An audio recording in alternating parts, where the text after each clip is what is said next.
আজকে আমি কোনো রকম মোল্ড ছাড়া যে কোনো পাত্রে কুলফি আইসক্রিম বানিয়ে নেওয়া যায় সেটাই খুব সহজ করে বানিয়ে দেখাবো। এর জন্য প্রথমে অল্প পরিমাণ ঠান্ডা দুধ নিয়েছি, এতে সামান্য কেশর ভিজিয়ে রাখবো।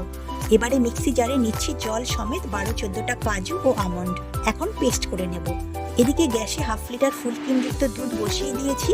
দুধটাকে একটু ফুটিয়ে নেওয়ার পর দিচ্ছি 2 চামচ মিল্ক পাউডার, মিশিয়ে নেব। এবারে দেব ফ্লেভারের জন্য এলাচ গুঁড়ো, পেস্ট করে রাখা কাজু ও আমন্ড, আর দেব চিনি। তারপর নেড়েচেড়ে আরও একটু ফুটিয়ে নেব। এখন কেশর ভেজানো দুধটা দিয়ে আবারও একটু ফুটিয়ে নিয়ে মালাই যখন একটু ঘন হয়ে আসবে তখন গ্যাস অফ করে দেব।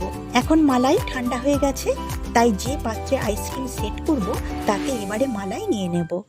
আমি কাচের পাত্র নিয়েছি, আপনারা যে কোনো পাত্রে আইসক্রিম জমিয়ে নিতে পারেন। এর উপরে কিছু ড্রাই ফ্রুটস দিয়ে দেব। এবারে উপরে ফয়েল পেপার দিয়ে দেব, একটা ঢাকনা দিয়ে আটকে দেব, তাহলে আইস ক্রিস্টাল উপরে জমবে না। এবারে 7-8 ঘন্টা ডিপ ফ্রিজে রেখে তারপর বার করে এনেছি। এখন ঢাকনাটা খুলে ফয়েল পেপারটা তুলে নেব। তারপর একটা প্লেট এর উপরে রেখে উল্টে দেব। একটু ট্যাপ করে নিয়ে পাত্রটা তুলে নেব। এবারে পিস পিস করে কেটে নেব। দেখতে ভালো লাগার জন্য ওপরে কিছু ড্রাই ফ্রুটস ছড়িয়ে দেব, যদিও এটা সম্পূর্ণ অপশনাল। ব্যাস, তৈরি হয়ে গেল ঠান্ডা ঠান্ডা মালাই কুলফি আইসক্রিম।